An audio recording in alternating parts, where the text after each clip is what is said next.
Welcome to Rewatch. We are on season 2, episode 7 of Dave Filoni's Clone Wars. This is called Legacy of Terror. The Padawans are gone. They get shipped off at the very beginning, and I'm so happy they're gone because I know it's going to be a great episode.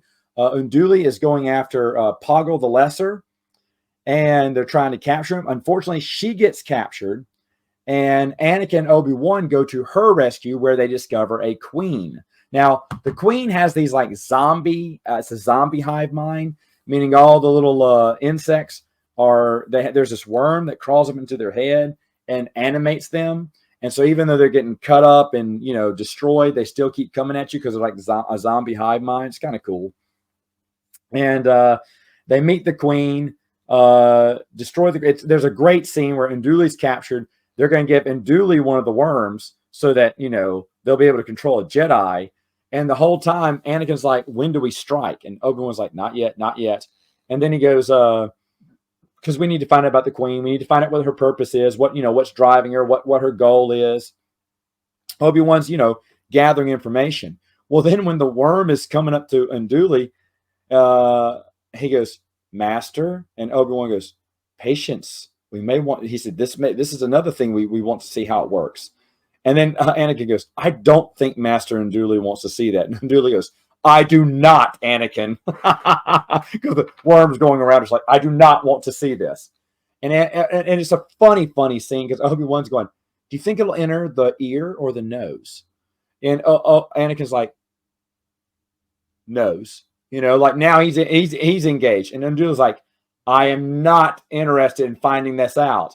And of course they attack. They're not going to let the worm get into Nduli's head. And there's a nice little scene at the end of this, though. And by the way, it's a little scary. The hive mind, they don't have pupils. And, it's really dark in the tunnels. And the clone troopers are dying, too. So, I mean, it's actually a really good, it's a pretty solid episode. But one thing that makes it really interesting, I don't know how many people appreciate this.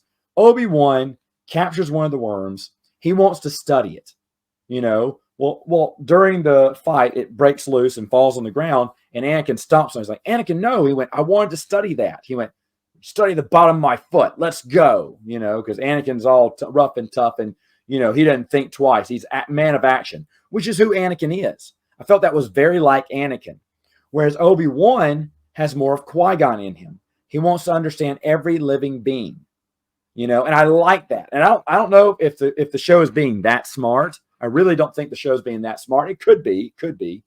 But again, I hate to say it, but without Ahsoka, it's an excellent episode. It's an excellent episode because it shows more of the bond. See, because Anakin and Obi-Wan got to be themselves. And they got to be more like brothers, friends during these Clone Wars. And again, I have a feeling that this series would have been a lot better if Ahsoka wasn't in it. Yeah, a lot of Ahsoka fans are screaming no, but I just feel like, man, I really feel like they, as they're making jokes to each other, as and the whole talk about Nduli and the worm rolling around her, trying to enter into her head. I thought that was done really well. And with Ahsoka there, she's like a third wheel, a wet blanket over the relationship. I don't know. Those are my thoughts on it. And this is me still talking good about Clone Wars season 2. It's pretty decent. Legacy of Terror. Really good. Let me know what your thoughts were on episode 7 of season 2. And I'll see you next time on Rewatch.